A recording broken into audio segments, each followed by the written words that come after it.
यूनानी देवमाला में अस्कलपूस अपोलो का बेटा था। रफ्ता रफ्ता उसने अपने बाप के फने मिस्याई में ऐसा कमाल हासिल किया कि वो डॉक्टरों का सबसे बड़ा सरपरस्त समझा जाने लगा और उसका असाए तिब की पेशे की अलामत बन गया। कदीम यूनान में उसके एजाज़ में मंदिर तमीर किए गए जहाँ मरीज़ और अपाज लोग सूअर या मेंढे की कुर्बानी देकर सेहत याबी की दुआ मांगते थे। इन मंदिरों के पुजारियों ने पुजारी डॉक्टरों की एक तंजीम कायम की। ये तंजीम अपने वक्त में बड़ी ज़बरदस्त समझी जाने लगी। उसके अरकान अस्कलपूसी कहलाते थे।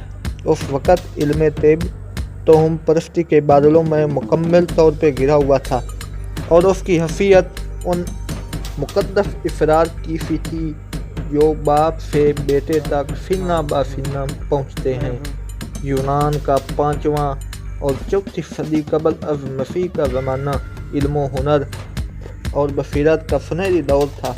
सकरात, सोफोक्लियस और अफलातून जैसे अक्ल व दानिश के शिदाई इंसान और कायनात की माहियत के बारे में तहकीक कर रहे थे। माहौल बिल्कुल साज़गार था साइंसदानों के लिए, इंजीनियरों के लिए, उस ज़माने के डॉक्टरों के लिए।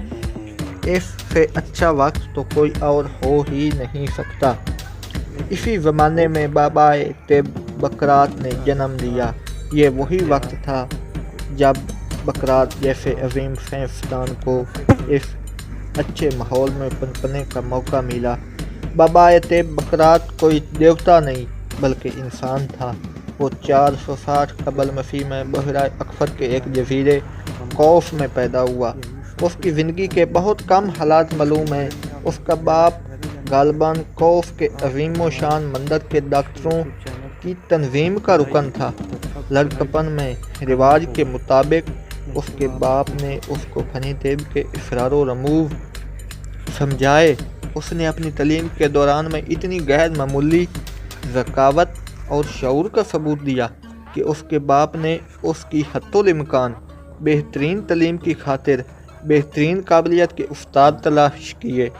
कहा जाता है कि इन अज़ातज़ा में डेमोक्रातिस भी था जिसने अलूम माहियत, रियाजी, फ़लसफ़ा और फ़नूने लतीफ़ा हासिल करने के लिए तमाम दुनिया का सफ़र किया था। इस तरह बकरात को अपनी ज़हनी नशो नुमा के लिए बेहतरीन बुनियाद नसीब हो गई। अब कहानी यहाँ से आगे शुरू होती है। अपने उस्ताद की तरह बकरात ने अज़मना कदीम के अज़ीम मराकिब का सफ़र किया। वो एथेंस गया जो उस वक़्त दुनिया के तमाम अलूम का मरकज़ था। उसने वहाँ तक का सफ़र किया ताकि कुछ बन सके, कुछ इल्म हासिल कर सके, दुनिया में अपना कोई मकाम पैदा कर सके। जहाँ उसने कई साल तक तिब पढ़ाई और लोगों का इलाज किया। वो शायद सकरात के शागिर्द और उस ज़माने के सबसे बड़े आलिम अफलातून से भी मिला होगा, क्योंकि ये कोई ज़माना तो एक ही है, एक ही बनता है, एक ही ज़माने में ये दोनों थे। अफलातून ने अपनी तहरीरों में बकरात का ज़िक्र तिब के एक मुमताज़ उस्ताद की हैसियत से किया है और उसका ये कौल दोहराया भी है कि मुकम्मल निज़ाम की माहियत को समझे बगैर इंसानी जिस्म के मुख्तलिफ हिस्सों को माहियत नहीं समझा जा सकता। बकरात ने इस बात पर बहुत ज़ोर दिया कि डॉक्टर को मरीज़ का मुतालिया करना चाहिए, पहले मरज़ की सही तशख़ीस होनी चाहिए। उस ज़माने के हिसाब से जो भी मुमकिन मेडिकल टेस्ट हों वो लाजमी होने चाहिए, सिर्फ मरीज़ का नहीं। सही तशख़ीस के लिए मरीज़ के हालात और उसके रोज़मर्रा मामूल, पेशा, उसके ख़ानदानी पस मंज़र और उसके माहौल के बारे में हर बात मालूम होना, ये बात बहुत ज़रूरी है।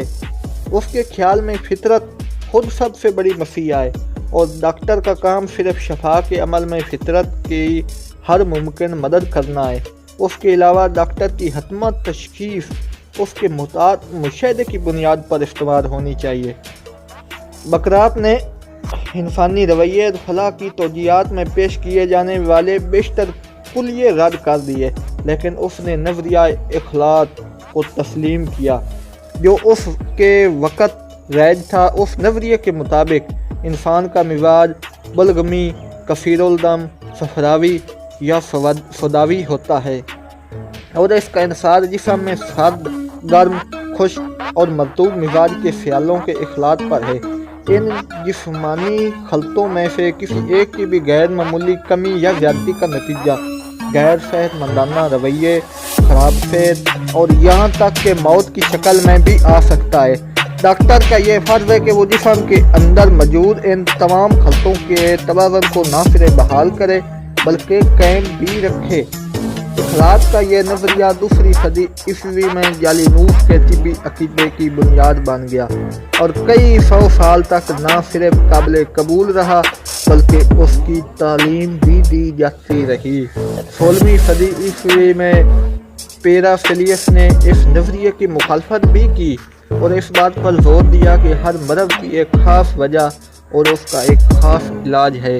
उसने खल्की नज़रिए पर अपनी नापसंदीदगी का इजहार जालिनूस की तसानीफ को बरसरे आम नजर आतिश करके किया। उसके बावजूद 3 सदी बाद एक अजीम फ्रांसीसी माहिर इल्मुल हयात क्लाउ बर्नार्ड ने एक मुस्तहकम दाखिली माहौल बरकरार रखने में जिस्मानी रतूबात के कार्य मनसबी की अहमियत पर जोर दिया।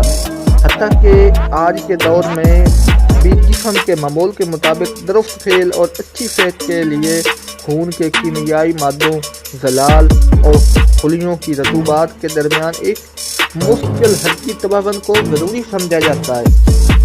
अगरचे बकरात कीमिया का आलिम नहीं था लेकिन वो ऐसे हक़ैक़ के बीज बो गया जिनके फलने फूलने में 2000 साल से ज़्यादा का अरसा लगा। कदीम यूनानियों के यहाँ मुद्दा जिस्म की चीर फाड़ की सख्ती से ममानियत थी।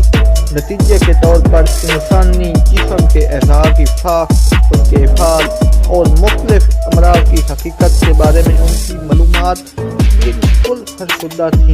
उसके बावजूद हड्डियों की शिकस्तगी और मौत के बारे में बकरात से जो रिसाला मनसूब किया जाता है इसमें हड्डियों, रगों, रेशों, अज़लात और नस्लों की साख्त और खेल के मुतल्लिक इल्म की जिद्दत हैरत अंगेज़ है।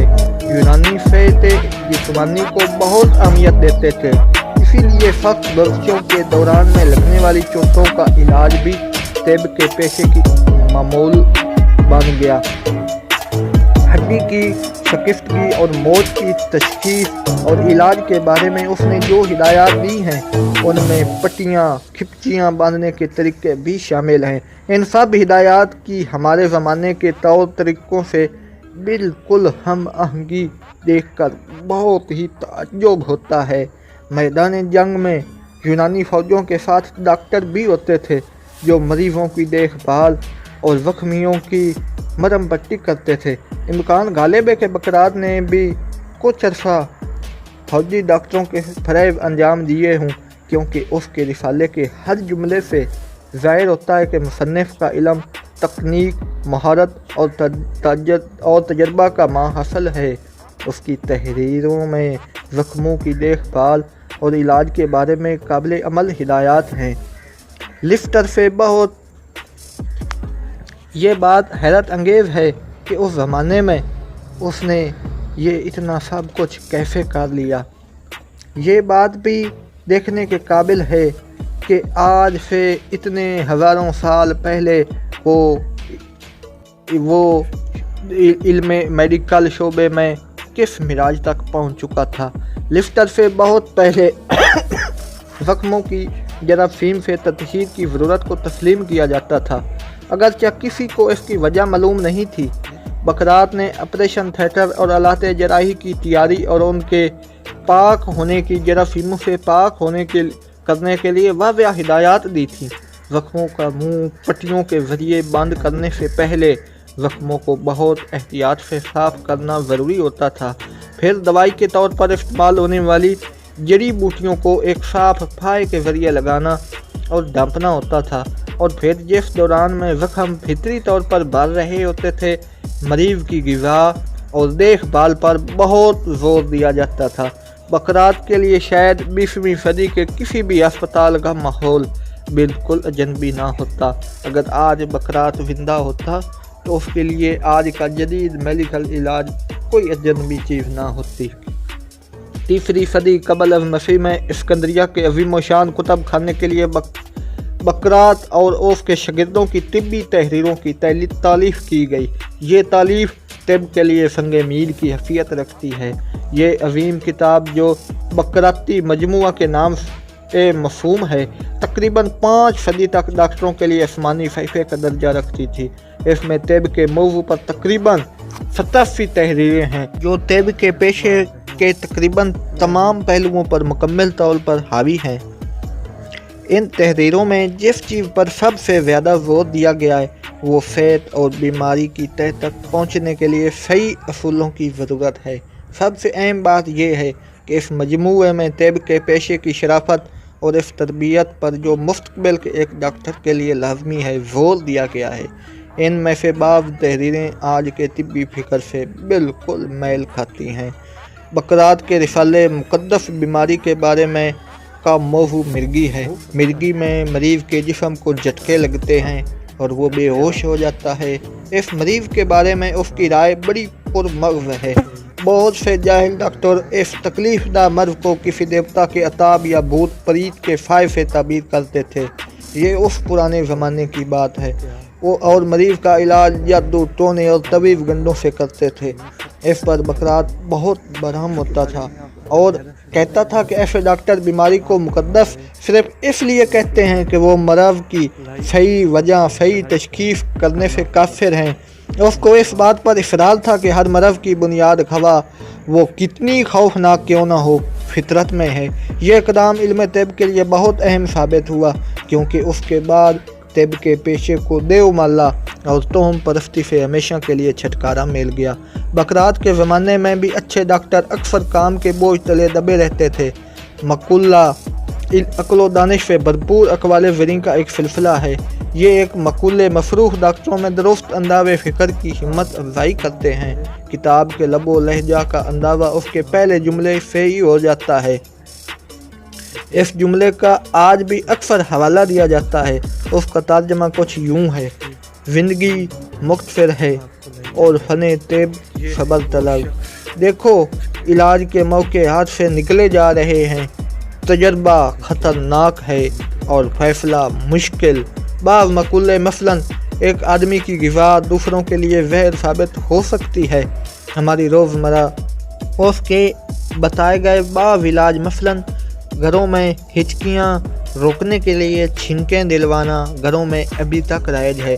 بقراط کے لیے طب کی حیثیت صرف فن کی ہی نہیں علم کی بھی تھی۔ اس کے نزدیک اس فن کی بنیاد مشاہدے اور تجربے سے سیکھنا اور پھر اس علم کو کام میں لانے کی مہارت تھی۔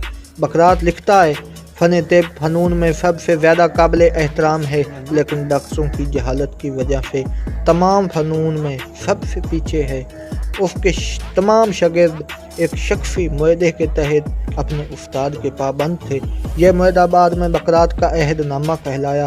اس وقت سے لے کر اب تک ہر ڈاکٹر طب کی سند لیتے ہوئے سب کے سامنے یہ عہد کرتا ہے کہ وہ اپنی زندگی اور پیشے دونوں کی پاکیزگی اور تقدس کو برقرار رکھے گا۔ جی ناظرین، یہ تھی بقراط کی مختصر ترین بائیوگرافی۔ 460 تا 370 قبل مسیح تک بقراط پوری دنیا کے ڈاکٹروں اور میڈیکل شعبے کے سربراہ تک دنیا پر حکومت کرتا رہا۔ دنیا کے عالموں پر میڈیکل شعبے کے تمام علوم پر مہارت رکھنے والا یہ شخص ایک دن دنیا کو چھوڑ گیا اور وہ اپنے پیچھے علم کے مختلف علوم کے خزانے چھوڑ گیا اور دنیا کو ایک نئی تشخیص۔ بقراط اپنے پیچھے بہت سے رہنما اصول چھوڑ گیا جن پر میڈیکل ماہرین ریسرچ کرتے رہے اور آج دنیا میں اس مقام پر میڈیکل سائنس پہنچ چکی ہے۔ اس میڈیکل سائنس کا بانی کوئی اور نہیں بقراط تھا۔ 460 تا 370 قبل مسیح تک یہ میڈیکل شعبے کا پوری دنیا کا بادشاہ تھا۔ اگر آپ جاننا چاہتے ہیں ارسطو کی بائیوگرافی تو ہماری چینل کو سبسکرائب کریں اور بیل آئیکن پر کلک کریں، یہ آپ کے لیے